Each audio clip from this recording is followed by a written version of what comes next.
This video is brought to you by scan.co.uk. Check out the link in the description for more details. Hello guys, Jack here, and today we're taking an updated look at the headphones Morse code Easter egg in Battlefield 1. There have been plenty of developments so far, but now it's come to a bit of a standstill. So if you've been following along with this, you'll know that headphones can be found in BF1 in certain maps and game modes. Conquest and Operations appear to be the most prominent. So on a map, a set of headphones will spawn randomly in one of 5 set locations. Only one person at once can pick them up. The next step is then to head over to one of the hidden MCOM objective stations in the maps. One of these has been discovered on every map apart from Ballroom Blitz. No headphones have been discovered on Ballroom Blitz yet either. Now if you're on any of the other maps and you've picked up a set of headphones and you stand near to one of these hidden MCOMs, it will begin to play what appears to be a Morse code sequence.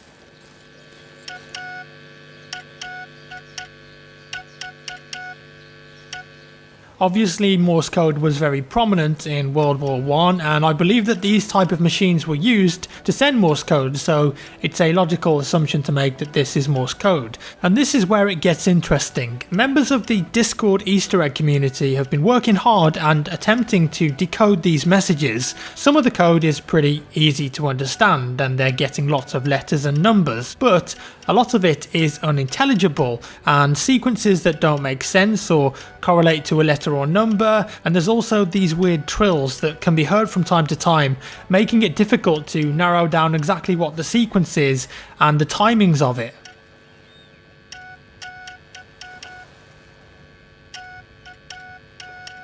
And what's very strange is that sometimes you'll get a sequence that sounds very similar to one you've had before, or it's almost identical but not quite for a few weak dots and dashes. See this example I recorded here.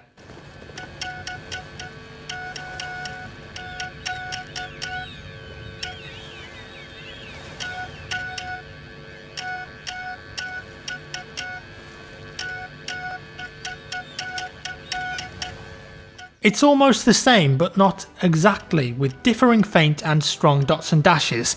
This leads us to believe that the game is natively generating the sound from lots of small WAV files, rather than playing one long WAV file with the whole message when the sound is triggered. Of course, with these kind of things, players have already hacked into the game files and scoured them for clues, but no longer Morse code WAV files have been found. And even when partly decoded, all of the Morse recordings come out as sequences of letters that don't make much sense of their own. And it's probably too simple to think of it as one long anagram.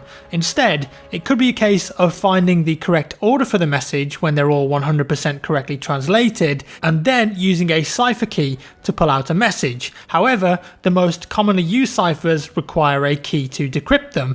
This could be a phrase or a sequence of numbers and letters, and so far, if there is a key, it hasn't been found yet, or we haven't realised that it's the key. It could be possible that the codebook picked up in the Desert singleplayer level can be used somehow. Or what about that little note that I received in the Dice Collector's Edition that EA sent me? Well, honestly, I don't think it is, and I don't see why they would put importance on me over anyone else, because it's a big community thing. But I do think it's weird that no one else who received one of these boxes had a note resembling something like this. So maybe it's part of the puzzle, maybe it's nothing at all, and I'm leaning towards no, that's got nothing to do with this Easter egg. A few other noteworthy things that have been found by the community are the following. On certain paintings in the bottom right, you'll find this weird looking signature. It could just be a signature, of course, because we know that painters do that, but it also looks similar to what's called a pigpen cipher, and this is a geometric simple substitution cipher which exchanges letters for symbols which are fragments of a grid. It's easy to understand and decode, but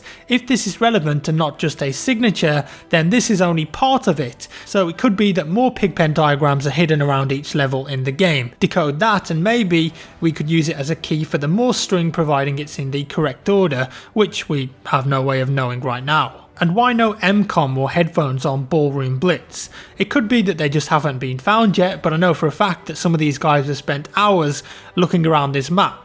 Another idea is that Ballroom Blitz is some kind of a trigger map to complete the Easter egg with certain actions, similar to the elevator in BF4 Final Stand with the Phantom dog tags, or Cemetery on Hardline for the Syndicate weapon. And that's pretty much where this Easter egg is at right now. We don't know what it's for, if it unlocks something, if it triggers something, maybe it's just a horrible troll or a red herring, but I doubt it. And I reckon there's a few possibilities as to how to progress from here. I think A, we're missing something found in-game or out of game that gives more hints and or ties this all together.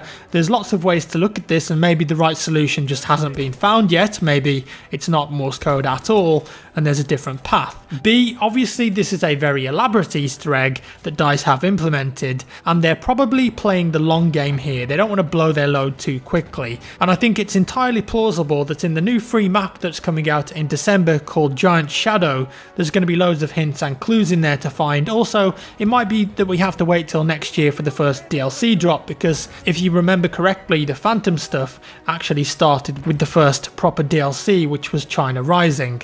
I don't count Second Assault, by the way. And C, unlikely, but it could be that the Morse code is just broke at the moment and not generating properly, leaving us with impossible to translate sequences.